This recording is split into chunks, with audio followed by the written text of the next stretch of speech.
இங்கே பாருங்கள், இப்போ பராத்தாவை நான் கட் பண்ணிட்டேன். ஸ்டஃபிங் எவ்வளோ சூப்பராக இருக்குது பாருங்கள். செம்மையாக வந்திருக்கு. ரொம்ப சூப்பராக இருக்கும். ட்ரை பண்ணி பாருங்கள். உங்கள் குட்டீஸுங்க சூப்பராக என்ஜாய் பண்ணுவாங்க. இதை சூப்பராக வந்திருக்குது.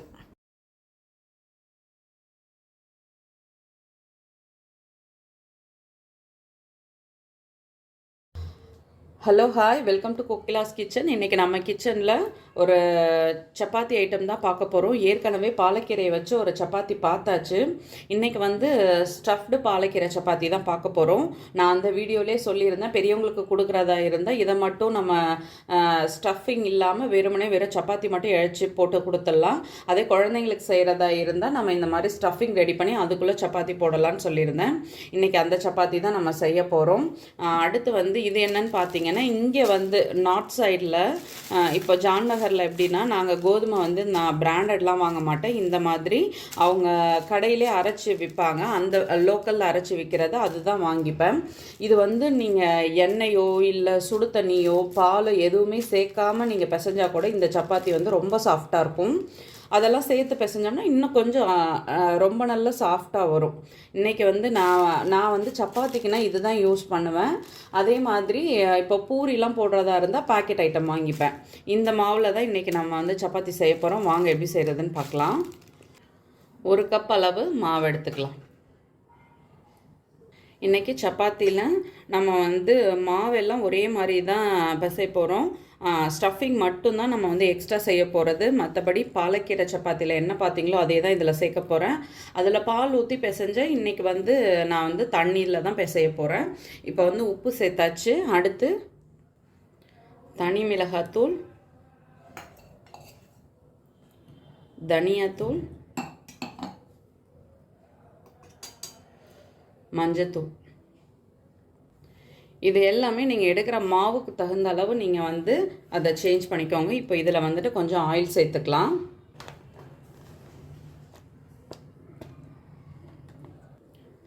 வெள்ளை எள்ளு. எப்போ வந்து நீங்கள் இந்த பாலக்கீரை வாங்கினாலும் இந்த மாதிரி சின்னதாக இருக்கிறதா உள்ளதாக பார்த்து வாங்கிக்கணும். ரொம்ப இலை பெருசாக மொத்தமாக இந்த தண்டு பார்த்தே நீங்கள் வந்து அதை வாங்கலாம் வாங்க வேண்டாம்னு டிசைட் பண்ணிக்கலாம். இந்த தண்டு வந்து ரொம்ப மொத்தமாக இருந்ததுன்னா அது வந்து சாப்பிட்றதுக்கு நல்லாவே இருக்காது. நல்லா இந்த மாதிரி குட்டி குட்டியாக ரொம்ப இலசாக இருக்கிற மாதிரி உள்ளது வந்து நீங்கள் செய்து சாப்பிட்டிங்கன்னா அவ்வளோ டேஸ்ட்டாக இருக்கும். இப்போது பொடியாக கட் பண்ண பாலக்கீரை இதில் சேர்த்துக்கலாம். தண்டு வந்து சின்னதாக இருந்தால் இதை நான் கட் பண்ணி சின்னதாக இருந்ததுனால கட் பண்ணி சேர்த்துருக்கேன். தண்டு வந்து மொத்தமாக இருந்தால் தயவுசெய்து போட வேண்டாம், நல்லாவே இருக்காது. வெறும் இலையை மட்டும் நீங்கள் வந்து அதில் சேர்த்து நீங்கள் கட் பண்ணி போட்டுக்கலாம். தண்டை வந்து போடாதீங்க. இப்போ ஃபஸ்ட்டு இதை மிக்ஸ் பண்ணிவிட்டு அதுக்கப்புறம் கொஞ்சமாக தண்ணி விட்டு மாவு வந்து பிசைஞ்சு எடுத்துக்கலாம். இப்போ பிசைஞ்சாச்சு. கொஞ்சமாக தண்ணி விட்டு பிசைஞ்சிக்கலாம். கீரையிலேருந்து தண்ணி நிறையா வரும். அதனால் நம்ம வந்து நிறையா தண்ணி விட்டுற வேண்டாம். தண்ணி பத்தலைன்னா மட்டும் நீங்கள் வந்து கொஞ்சமாக சேர்த்துக்கோங்க. இப்போ நான் வந்து மாவை நல்லா பிசைஞ்சு எடுத்துகிட்டு வரேன். மாவு இப்போது நல்லா பிசைஞ்சாச்சு. இப்போ வந்து ஒரு 2 மினிட்ஸில் நம்ம போட்டுடலாம். அதுக்குள்ளே ஸ்டஃபிங் ரெடி பண்ணிக்கலாம். ஃபஸ்ட் இதில் கொஞ்சமாக பன்னீர் வந்து துருவி சேர்த்துக்கலாம்.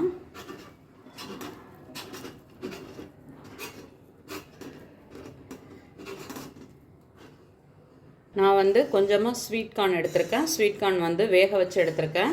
ஒரு 5 மினிட்ஸ் நீங்கள் வந்து சுடு தண்ணியில் போட்டு எடுத்தால் போதும். அதையும் இதில் துருவி சேர்த்துக்கலாம். கேப்சிகம் நீங்கள் வந்து கட் பண்ணி சேர்த்துக்கிட்டாலும் ஓகே. இப்போ என்ன மாதிரி இதை மாதிரி துருவி சேர்த்துக்கிட்டாலும் ஓகே. நல்லா ஃபைனாக இருக்கணும், அவ்வளோதான். இப்போ இதில் கொஞ்சமாக சீஸ் துருவி சேர்த்துக்கலாம்.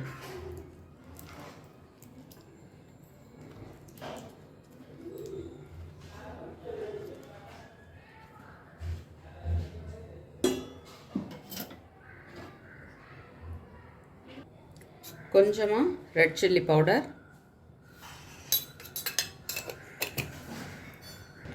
கொஞ்சம் சால்ட். சீஸ்லேயே கொஞ்சம் சால்ட்டியாக இருக்க மாதிரி தான் இருக்கும். இருந்தாலும் மற்றதுக்காக நான் கொஞ்சமாக சால்ட் ஆட் பண்ணியிருக்கேன். இப்போ இதை வந்து நல்லா மிக்ஸ் பண்ணிக்கலாம்.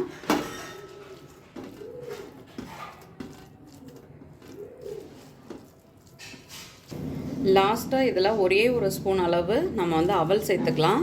சேர்த்துட்டு ஒரு 5 மினிட்ஸ் வச்சுருந்தீங்கன்னா கொஞ்சம் தண்ணியெல்லாம் இது இழுத்துக்கும். அதுக்காக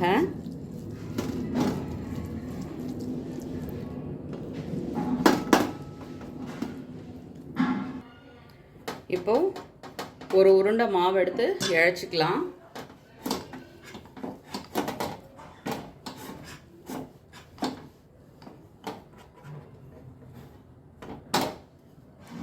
நான் இப்போ கொஞ்சமாக க்ரீன் சில்லி சாஸ் தான் சேர்த்துக்கிறேன்.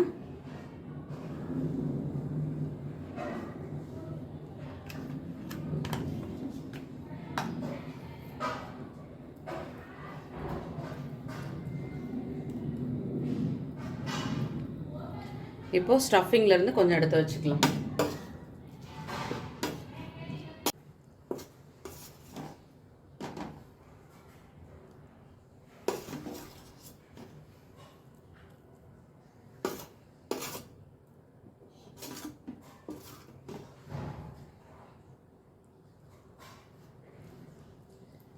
இப்போ இதை நான் வந்து ஸ்கொயர் ஷேப்பில் தான் மடிக்க போகிறேன். அதனால் இப்படி நான் ஸ்கொயராக தான் இதை வந்து இது பண்ணியிருக்கேன்.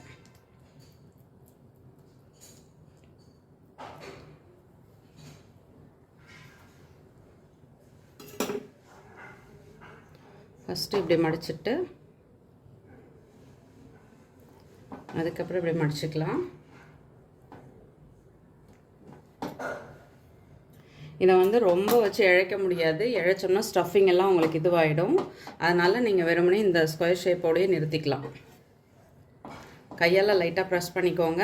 கொஞ்சம் வேக வைக்கும் பொழுது கொஞ்சம் சிம்மில் வச்சு ஜாஸ்தி நேரம் நம்ம வந்து வேக வச்சு எடுத்துக்கலாம். இப்போ வந்து தோசைக்கல்லில் நம்ம போட்டுடலாம். அடுப்பில் தோசைக்கல் வச்சாச்சு. கல் சூடாகிடுச்சு. இப்போ நம்ம வந்து எண்ணெய் போட்டுக்கலாம். நான் வந்து 1 ஸ்பூன் கிட்ட எண்ணெய் சேர்த்துருக்கேன். இப்போ நம்ம இழைச்சி வச்ச இந்த பரோட்டாவை இதில் போட்டுடலாம். இப்போது இதை திருப்பி போட்டுப்போம். இப்படி பொறுமையாக திருப்பி விட்டு அது வந்து நல்லா வேகணும். அது வரைக்கும் நம்ம வந்து கொஞ்சம் சிம்லே வச்சு நல்லா வேக வச்சு எடுத்துக்கலாம். இப்போது இதுக்கு வந்து நம்ம சைட் டிஷ் தான் பார்க்க போகிறோம். அது ஒரு சைடு வெந்துட்டுருக்கட்டும். இது ஒன்றுமே கிடையாது. கெட்டி தயிர், புளிக்காத தயிர் எடுத்துகிட்டு இதில் வந்து கொஞ்சமாக நம்ம வந்து உப்பு சேர்த்துக்கலாம்.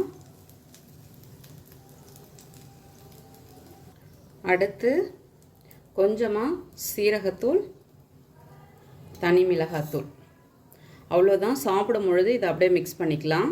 இப்போதைக்கு இது இப்படி இருக்கட்டும். இப்போது பரோட்டா ரெடி ஆகிடுச்சு. நம்ம எடுத்துடலாம். 2 பக்கமும் நல்லா வெந்துடுச்சு. சுட சுட சூப்பராக நம்மளோட ஸ்டஃப்டு பாலக் பரோட்டா ரெடி ஆகிடுச்சு. நீங்களும் வீட்டில் ட்ரை பண்ணி பாருங்கள். ரொம்ப சூப்பராக இருக்கும். ட்ரை பண்ணிவிட்டு கட்டாயமாக உங்கள் கமெண்ட் சொல்லுங்கள். வீடியோ பிடிச்சா மற்றவங்களுக்கு ஷேர் பண்ணுங்கள். ஷேர் பண்ணுறதோடு மட்டும் இல்லாமல் நீங்கள் செஞ்சு பார்த்துட்டு உங்களோட கமெண்ட் சொல்லுங்கள். தேங்க்யூ.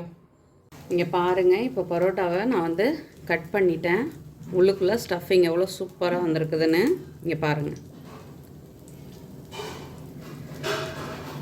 சூப்பராக இருக்கும். ட்ரை பண்ணிவிட்டு கட்டாயமாக சொல்லுங்கள்.